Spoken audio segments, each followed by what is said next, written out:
لي سواه ودمع يسيل على. السلام علیکم ورحمۃ اللہ وبرکاتہ۔ ریڈیو HRDF میں خوش آمدید۔ آج پوری دنیا میں تمام انسانی بستیوں میں مسلمانوں کی نمائندگی ہے۔ پوری دنیا میں تقریباً 200 کروڑ مسلمان ہیں۔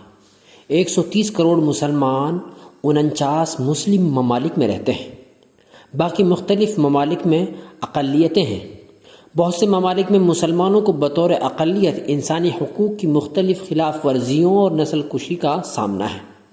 روہنگیا مسلمانوں کو، جنہیں میانمار میں حکومت نے مساوی شہری تسلیم نہیں کیا، میانمار کی فوج اور انتہا پسند بدھسٹوں کی طرف سے وحشیانہ ظلم و ستم کا نشانہ بنایا جا رہا ہے۔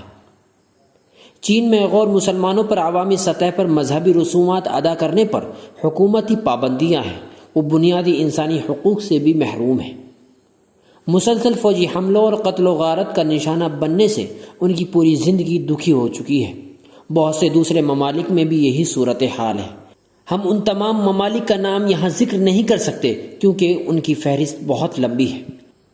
مسلم ممالک کے معاملے میں سامراجی صہیونی طاقتیں انتہائی منصوبہ بند اور منظم طریقے سے ایک ایک کر کے اسے ختم کر رہی ہیں۔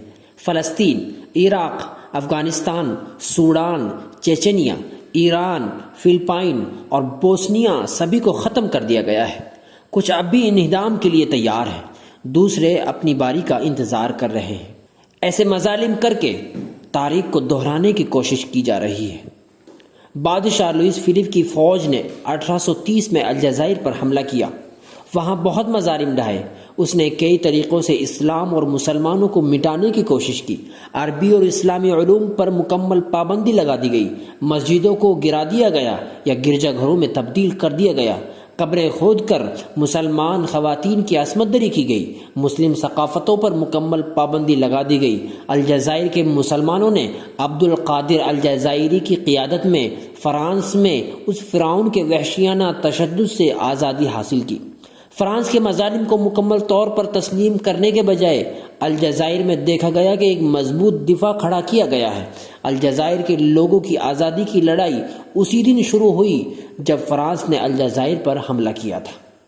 ان احتجاجوں میں الجزائر کے لاکھوں مسلمان مارے گئے۔ لڑائی کے اختتام پر جیل میں تقریباً 20 لاکھ قیدی تھے۔